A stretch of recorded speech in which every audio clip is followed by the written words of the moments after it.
Welcome to Special Report with discussions with the writer Fred. I have with me today a Renaissance man who's Hello. here to speak at the Texas Association of the African American Chambers, Dr. George C. Frazier. Let me just tell our viewers something about you. Okay. Dr. Frazier is chairman and CEO of FraserNet, 20 years leadership positions at Procter & Gamble, United Way, Ford Motor, 6 best-selling books, named the top 50 power brokers in Black America. I'm going to get back to that if you don't want it. If you don't mind, sure, at some point. sure. Yeah. He's in the Minority Business Hall of Fame, and he was given the President's Lifetime Achievement Award by President Barack Obama in 2016. You are indeed a Renaissance man. Oh, God bless you. And welcome to Black Video News here in San Antonio, Texas. Well, you are a living legend. It's an honor to be sitting next to another elder. Right, yes. You happen to be a couple, 3 years older than me, but I watch your stuff, and you are straight, no chaser. You take no prisoners. You provoke and you make us think, and I love you for that. And Thank you. I just Thank you, urge you Doctor. to keep doing what you're doing. Thank you. Coming from you, that is really a compliment, truth. and I do appreciate it. It's the truth. And so let's get right into our subject here. Okay. Can you tell our viewers what FraserNet's mission and purpose is?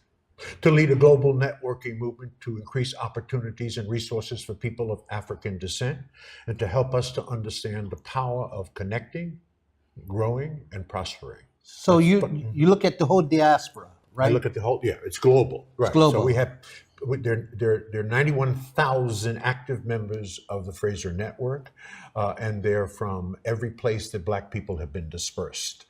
South Africa, Central Africa, East Africa, West Africa, North Africa, all over South America, and all over the Caribbean. Of course, the largest contingency of Black folk that are part of our network are Black people in the United States. How do you go about recruiting the members? Well, what's your member? How many do you have? There are 91,000 active members in our network. Now, remember, our network is 31 years old. So I've been doing this for 31 years.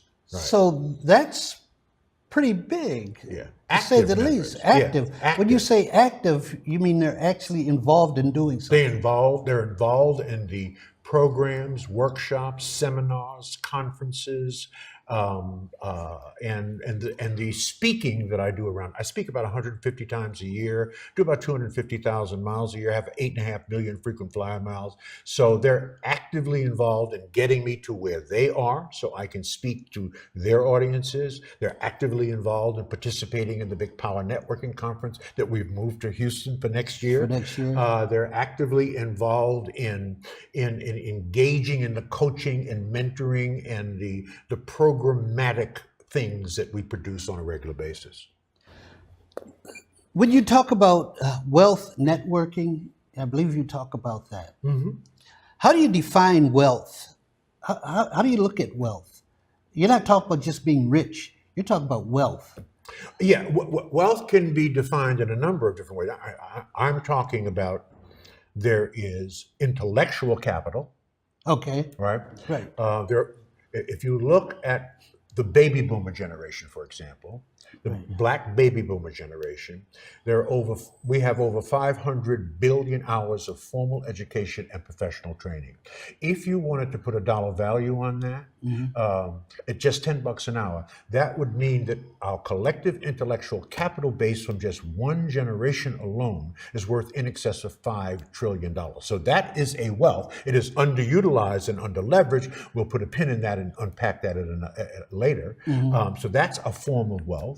And then, of course, cash, money, equity, investment, business development, right? So those are the big three for FraserNet. Right. You know, when you talk about wealth, and I think you'll agree with this, we live in a capitalist system that really has scarcity of resources. That's a given. And as Black people, I say one of the biggest con games run on us was inheritance, simply because by the time we got in the game, which would probably be about 1964 with the Civil Rights Movement, a lot of the inheritance had already been taken by whites. So, with that said, how can you talk about cash wealth, not knowledge wealth? Yeah. I agree with you on that. How can you talk about cash wealth when there is not that much cash or resources out there? For example, if Dr. Frazier gets $1 billion, the Treasury can't print another billion. That's just $1 billion that's gone, and it's not doing any good sitting in someone's bank for the overall society. That's correct. And if you assume money is to be used, that's money that's not being used. Yeah. So therefore, you force a certain segment of your population to be poor, and it's been us traditionally in this country. And it's been historic throughout the world. For us. The Bible, yes, the Bible has said the poor will always be among us. Right. The kind of wealth that we focus on is the intergenerational transfer of wealth and focusing on what we call the 4 pillars for the intergenerational transfer of wealth. Now, that requires a fairly high level of financial understanding or financial literacy. We are a financially illiterate people. We're a $1.4 trillion unfortunately. annual economy. If we were a nation, we would be the 16th richest nation in the entire world. But most of our money goes in one direction away from us, and we're some of America's most conspicuous consumers. So to a great extent, Fred, we're operating out of, let me say this and still be loved, a planned illiteracy around the proper management and leveraging and lack of understanding of how to strategically distribute and grow our wealth over time. So the principles and the workshops and the seminars and the speeches that I give focus on the 4 pillars that will help us to educate us on how to properly manage what wealth we have. So what are the 4 pillars? Do you mind if I just quickly? No, go ahead, 4 please. pillars. The first pillar is the proper management of accumulated wealth, so that we can stop reading about brothers and sisters who earn $100 million in their career lifetime. They played sports or they were entertainers, and within 5 years of retirement, they are either broke or in bankruptcy. That is the improper management of accumulated wealth. Okay. There are 35,000 Black millionaires in America, and there are about 2.5 million Black folk in America worth $400,000 or more, and most of that wealth is in their real property. Okay, so the proper management of accumulated wealth. So the question we have to ask ourselves, of the 35,000 Black millionaires, are they properly managing, leveraging, and growing their wealth? And the question we have to ask of the 2.5 million who are worth $400,000 or more, are you properly managing and growing your wealth? Or are you addicted to instant gratification versus delayed gratification? The second pillar for the intergenerational transfer of wealth is real estate. What's the first thing God gave Adam? Real estate. What's the first thing God gave Isaac? Real estate, real estate, real estate. We've been over here since the Mayflower, and Black people own the fewest number of homes per capita of any cultural group in this country, right? So we must figure this out, and we must talk more about real property, right? They ain't making it anymore. Over $500 billion of land value has been lost by Southern Blacks over the last 2 generations for acreage that they owned, that they sold off for pennies on a dollar, that's worth billions of dollars now, if we looked at it aggregately. So real estate is the second pillar. Okay. The third pillar is business ownership. Right? So we own the fewest number of businesses per capita of any cultural group in this country. Although our business acumen and our business development is growing, we are still at the bottom of the barrel when it comes to entrepreneurship and business development. Right? And then the fourth pillar for the intergenerational transfer of wealth, and this is one I think you were alluding to, and that is proper insurance. Now, we were in a trick bag on that. right? Because I remember, I'm 73, born 1945. I remember my parents paying $5 a month to a brother who came to the house from Atlanta Yeah, Life, and they yeah. bought a burial policy, North and that Carolina, right? policy barely buried them. Now, Really? we were not even allowed to buy strategic insurance until 1965, when Cirillo McSween from Harlem was the first black man in America hired by New York Life and studied the tactical and strategic placement of insurance, right? So proper insurance, 60% of all wealth that is transferred through the strategic and tactical placement of proper insurance. One final statistic on that. New York Yes. Times came out with a major article last year. And here's what it said. I'll give you the essence of the article. It said that there are more black people with insurance on their cell phones than on the lives of themselves, on their lives and the lives of their children by a factor of 10. So we value our cell phone more than we value our lives and the lives of our children through tactical and strategic placement of insurance. Let's take that then. How do you? My concern isn't with the 35,000. I think there Black are millionaires. black millionaires. Mine is with the 30 million or 20 million who have nothing. That's right. How There are 46 million black people in America, and you're right. 46, The yeah, overwhelming majority they have have nothing. And the mentality of putting more money into a cell phone than in insurance. How do you plan to reach that mentality? How do you plan to touch them and turn that around? It's been so ingrained in them. Well, you just asked the billion-dollar question. This is an intergenerational issue. This is a process. This is not a program. So, what is the first thing slaves did when they became free? They began building little classrooms, then building little schools, and then within 100 years, they had an entire system of HBCUs, our own institutions of higher education. So, because fundamentally the overwhelming majority of us, to your point, are financially illiterate, we now have to embark on building a system that will educate them.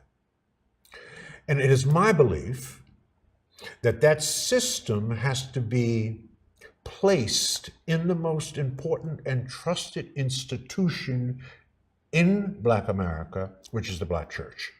There are 2,500 references to money and wealth in the Bible.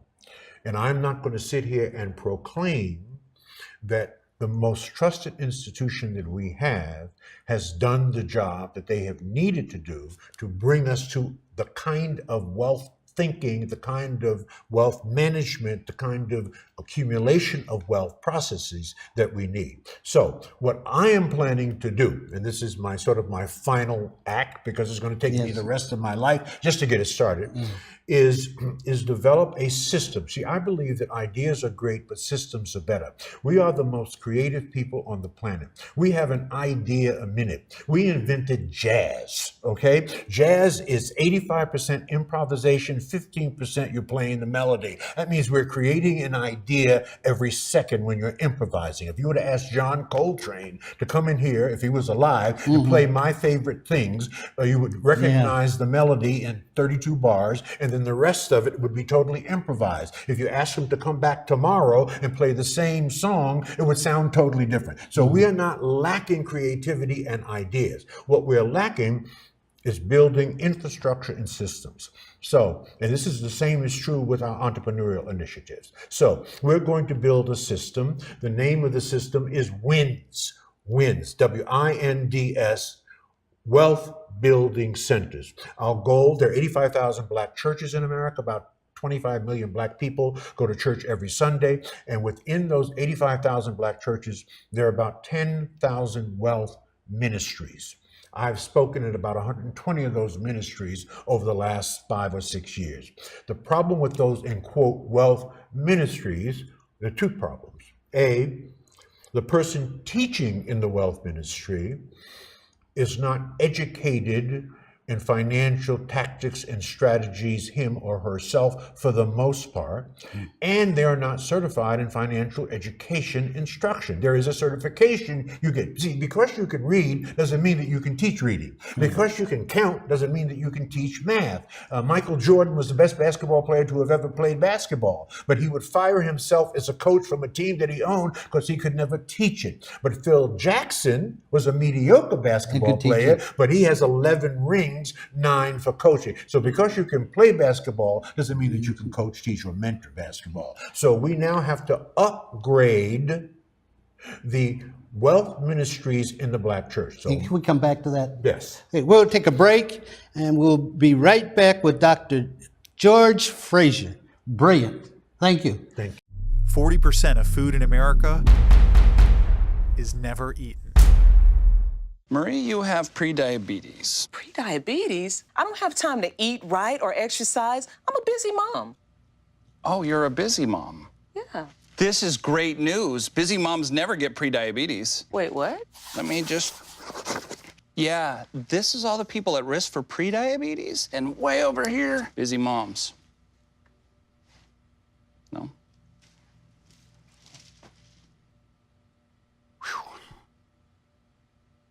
Hey, you. Yeah, you. Getting that college education. What are you gonna do? Graduate and take some office job? Be like everybody else? Or will you dare do something different? Like, be a teacher. You could be my teacher. You got the skills. The smarts. Yes, you. You could be the teacher I never forget. That'd be cool. Does that corporate job even have recess? What are you gonna make of yourself? What are you gonna make of me?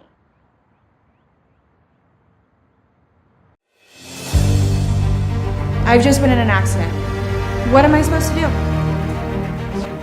Before you act, let me attack. I'm Nathaniel Mack. Call today, 333-MAC. You don't pay unless we win.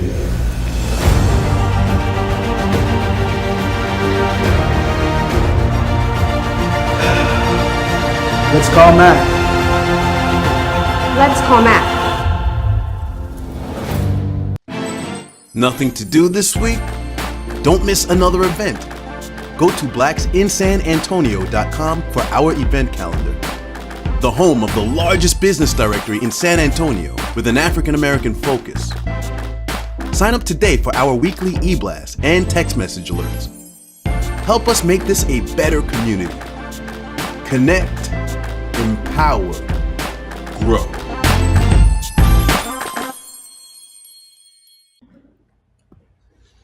Welcome back to a special report, Discussions of the Writer Fred. I'm here with Dr. George Fraser, and thank you. This is very invigorating, empowering, and if it's empowering, it's because it's educational, and that's exactly what we need. We need to talk about that too. Yeah, we need to really empower. That's a pet peeve of mine and yours. Absolutely, yes. But could you tell us a little about the Texas Association of African American Chambers, where you're going to be the guest speaker tonight? Yeah, I can today.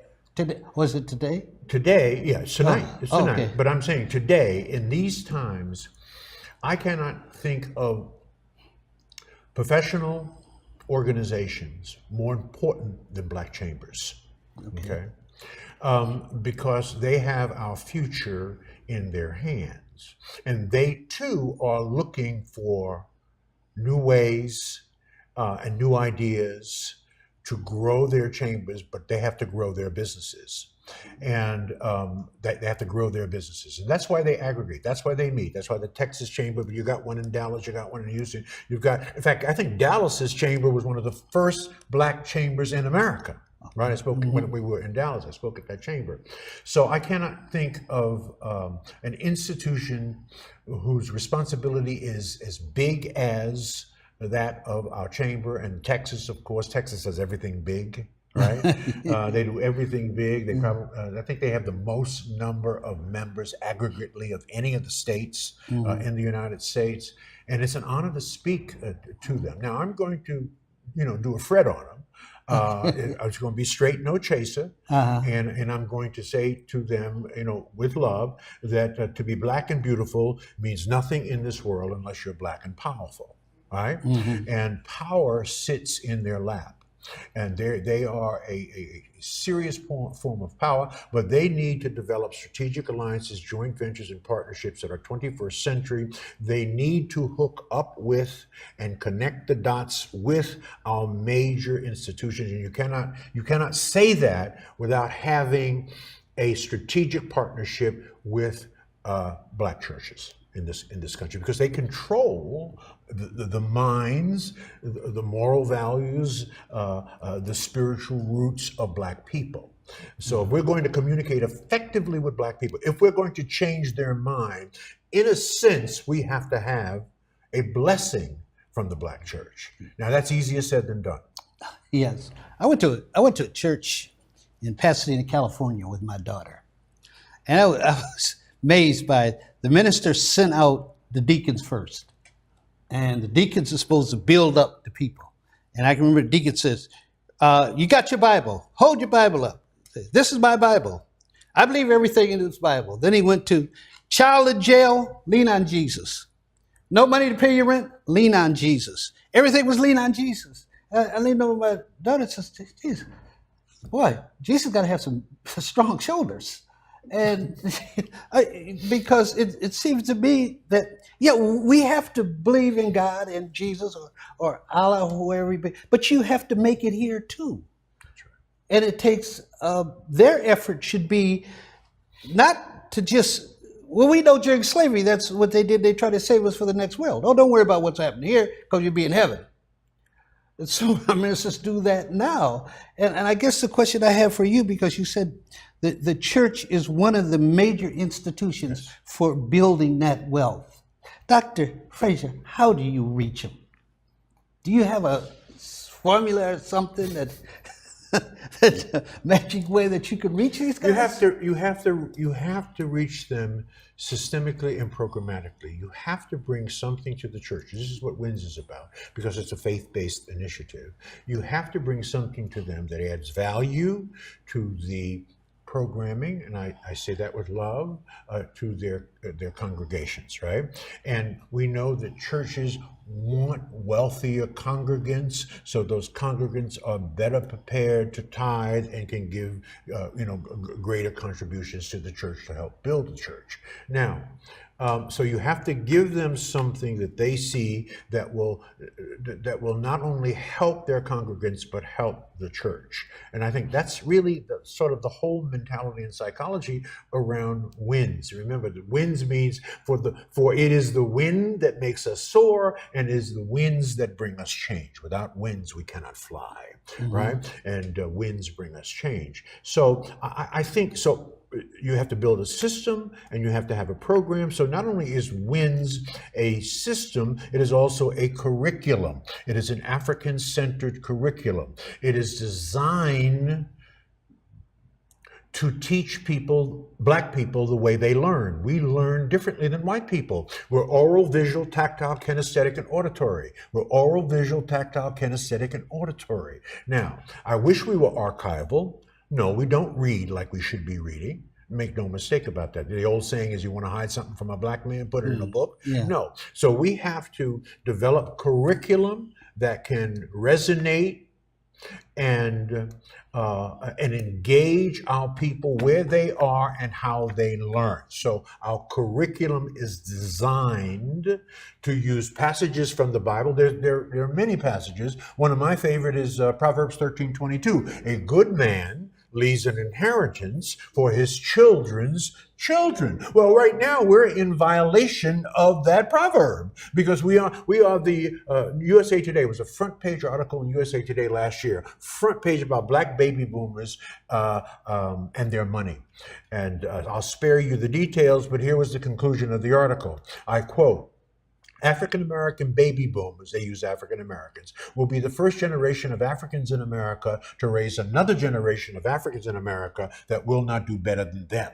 So we are the only generation, we've been here 400 years, right? 14 generations or so. We are the only generation that will leave another generation worse off. We cannot allow that to happen. That must not happen on our watch. So we have to get our pastors and our deacons and all those who claim they love the Lord and read the Bible and direct our people through passage in the Bible to act on this, not just say it, but to put into place systems and programs and teachings, right, that will in fact facilitate this idea that a good man leaves an inheritance to his children's children.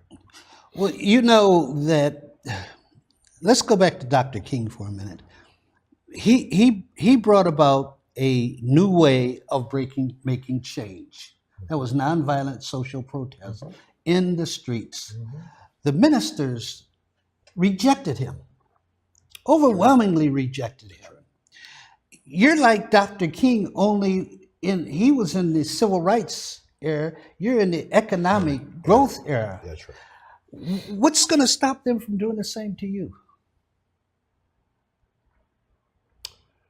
I'm glad you brought that up. You're right. One of the most popular questions I've answered over the last 40 years is this: Dr. Fraser, when are all Black people going to do A, B, C, D, E, F, G? And I looked down at them from my glasses with the seriousness of a heart attack, Fred. And I said, that's the wrong question. Okay. All Black people have never done anything, if you understand our history. That's why Harriet Tubman had to carry a gun.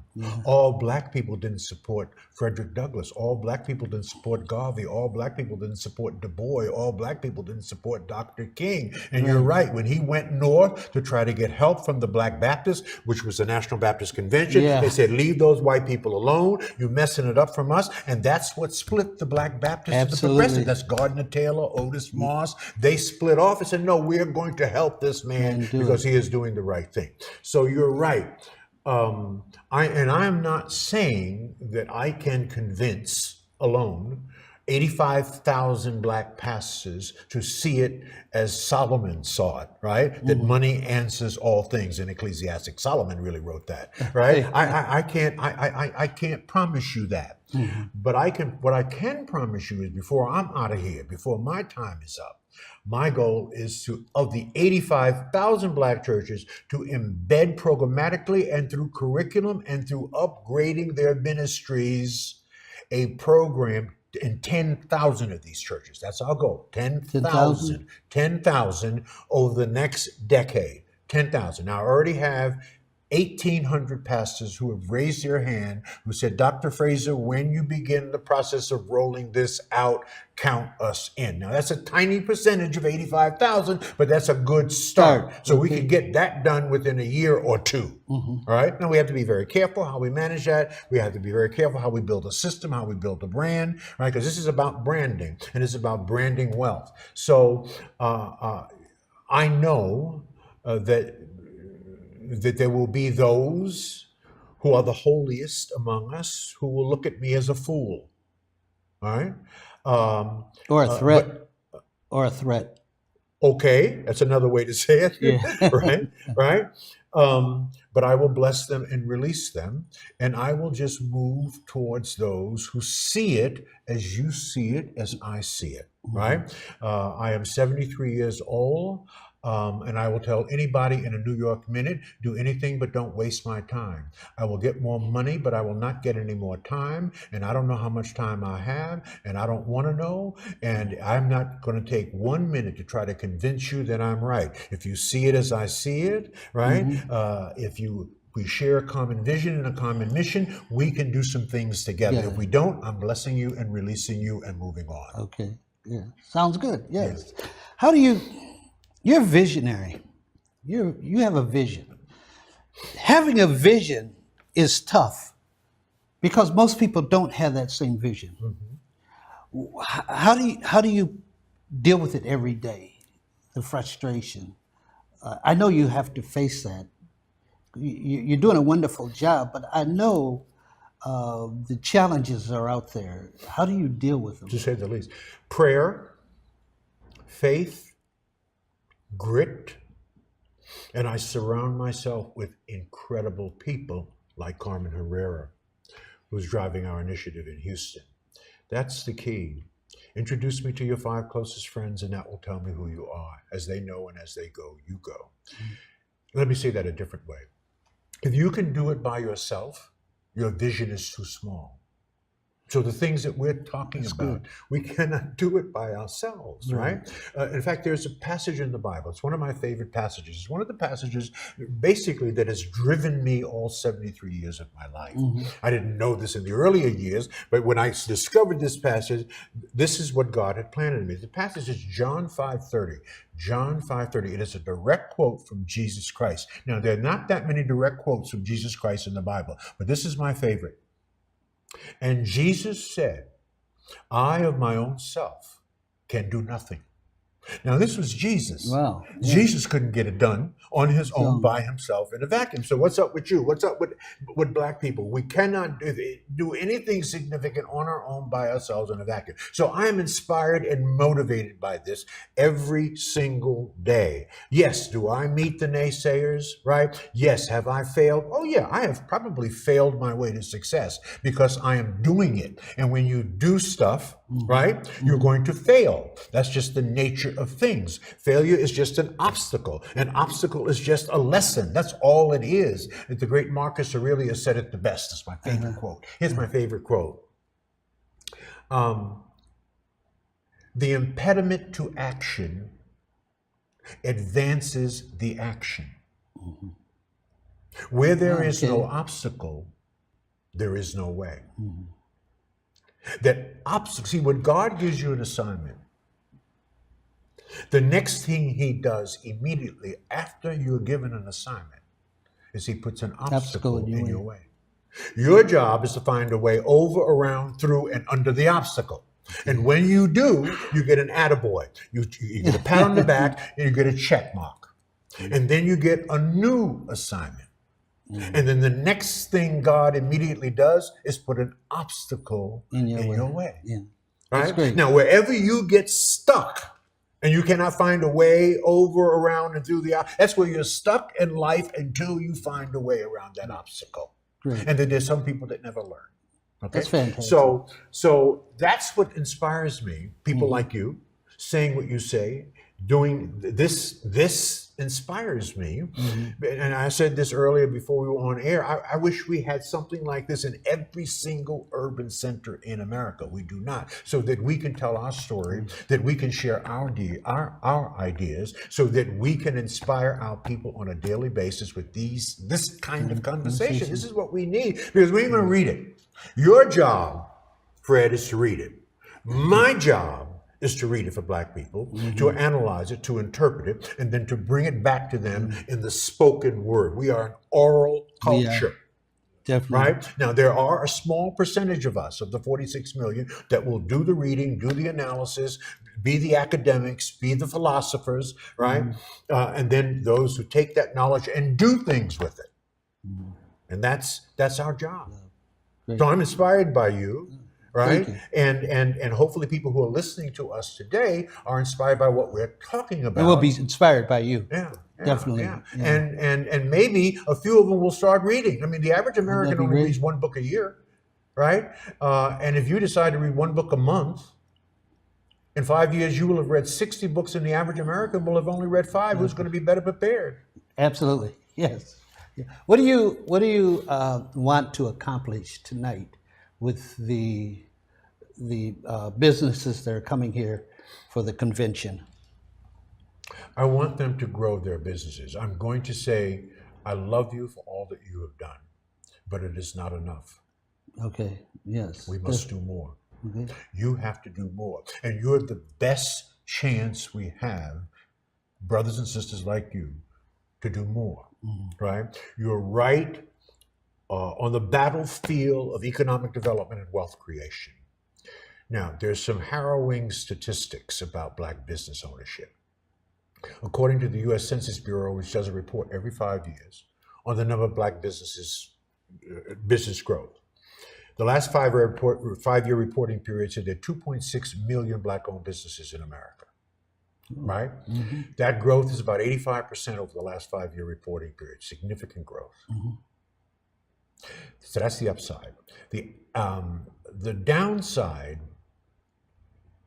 is that only 111,000 of our 2.6 million black-owned businesses employ anybody, and they average about $1.3 million in business a year, and that's up about 35% over the last 5-year reporting period. But so that means there are 2.5 million black-owned businesses that are sole proprietorships. Wow. The only person they employ is themselves. Mm-hmm. Here's the other downside of that. The average annual revenue generated by those 2.5 million black-owned businesses is $18,700 a year. That's below the poverty line, and that's down 12% over the last 5-year reporting period. So what is the message here? Grow or die. Grow or die. So that means if 2.5 million sole proprietor black-owned businesses employed one more person within the next year or two, we would solve our own unemployment problem. Just in employment from our own people, just as the Asians have solved their own unemployment problem by starting small businesses. Many of those restaurants are in our community. If you go into a Chinese restaurant and there are 4 brothers serving you, leave. That ain't a real Chinese restaurant, because Asian people don't employ black people. They employ Asian people. Yeah. And you can't hate on them for that. Yeah. Right? No, you can't. Right. Not at all. So there are 2.5 million black sole proprietorships. If over the next year or 2 or 3 or 5 employ just one more person that look like them, we would solve our own unemployment problem. Wow. That's what I'm going to tell them tonight. That's great. Yes. What would you like to tell our audience before we close out? Words of wisdom. Chase excellence, never chase money. Because chase excellence, never chase money. I've always chased excellence. When you are excellent at whatever it is you want to do in life, whatever your subject matter expertise is, whatever God has anointed you to do in life, when you are excellent at that, you will not be able to get out of the way of money. Right? In fact, money has a very strange way, Fred, of finding excellence.